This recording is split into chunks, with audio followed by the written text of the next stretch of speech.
Welcome back to my film and TV channel. We're all staying safe and well. We've got a follow-up, yes, serious subject, done in a sort of biographical, comedic, dramatic way. Yes, we're talking a biographical comedy drama, and we're talking number 2 of Bank of Dave, which is subtitled The Lone Ranger.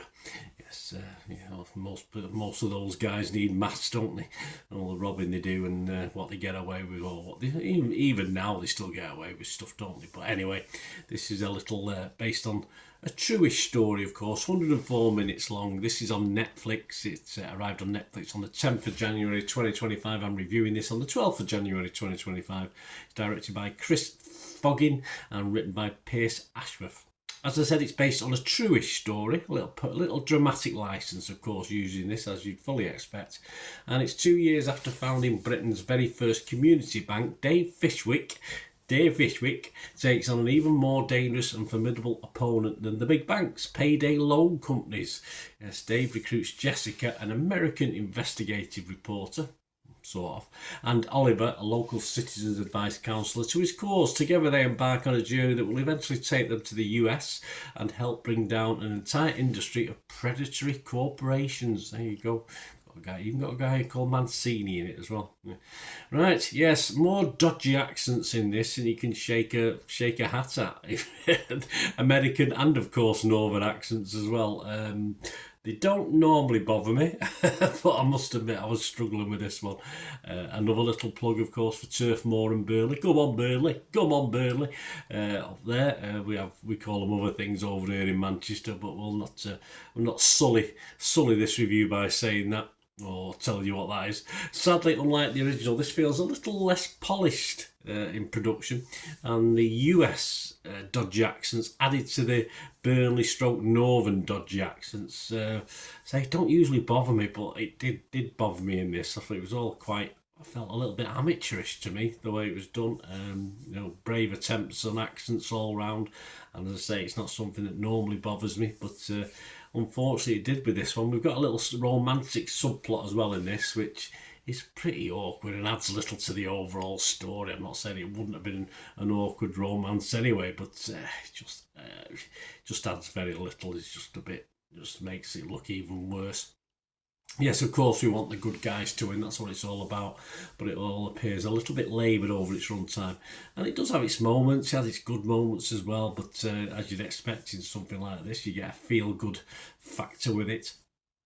And it's a lovely sentiment, but the execution of this one for me leaves a little bit to be desired, and the quirkiness of the original Bank of Dave, second time round for me, is just wearing a bit thin. I'm sorry, it's just sad. I gave the original when I look back. There'll probably be a link on the screen or in the comments below. I gave the original a 6.5 out of 10. But as far as storytelling is concerned, as I said, nothing wrong with the sentiment for this, for what they're trying to do, the good they're trying to do, of course. But as far as entertainment, as far as a watch, I'm going to drop this a point. I'm going to go down to 5.5 out of 10, which isn't fantastic. Rotten Tomatoes, I marked it though as fresh. I can't be rotten on it. I marked it as fresh, but on Metacritic, I marked it as mixed. A couple of opinions. Again, not my opinion. I'm not saying I agree with them particularly, or I don't agree with them. But Kath Clark for The Guardian, she gave it 60 out of 100. She said it would be grating if it were not for Kinnear and some nicely performed supporting roles. I do like Kinnear. I always have liked Kinnear, but it is grating partly because of him as well with that accent. But hey, that's me.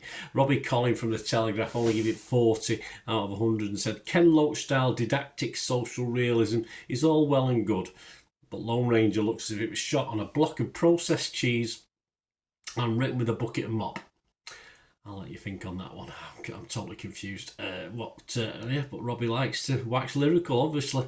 Internet Movie Database, that's all that matters, really, is it? What does Joe Public think? As I say, I'm not, even though I only scored it 5.5, I'm not having a total downer on it. I just say, just wore a little bit thin with me overall, so I wouldn't not recommend it wholeheartedly. It was okay, it was alright. An Internet Movie Database, this was 7 out of 10 a couple of days ago. As I've looked today, on the 12th of January, 300 scores and reviews, and it's getting 6.7 out of 10, so it is coming down, but yeah, it is liked. It's okay. Just don't expect much. Just don't expect much. You won't be disappointed. And if you like the first one, you'll probably like it. As I said, I did like the first one, but I found this a bit too an episode too long, or a film follow up too long for me.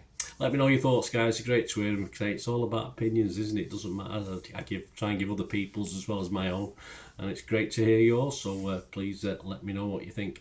And if you do, stay tuned. It's a new year, doing lots of things on the channel. So if you want to try and help support me going forward, that'll be absolutely wonderful. The ways of doing that, just stay watching. And of course, if you want to contact me through my various socials, not just here on YouTube, there are ways of doing that as well. So not just watch, but listen as well. So thanks very much.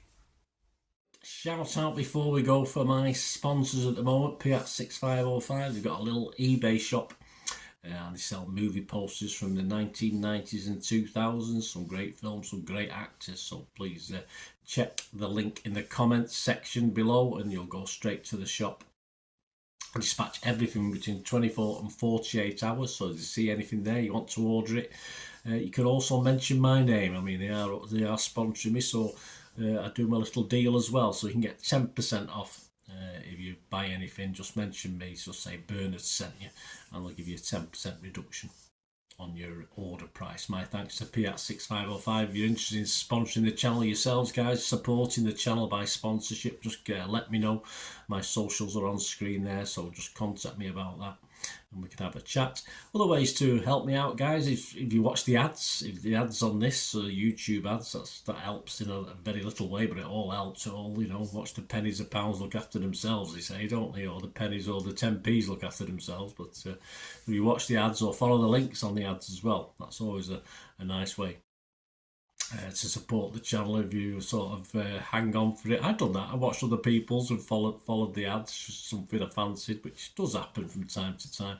Of course, you can support me by pushing that subscribe button as mentioned earlier, and that of course pressing the button so you know when these vlogs are coming out. And of course I'm always interested in your opinions, and of course you can give us a like, that'd be wonderful as well. So thanks for watching, guys. Hopefully I'll join you very, very soon with something else. Until we meet again, I'll never ask one thing, don't I? Please stay safe, everyone. Bye for now.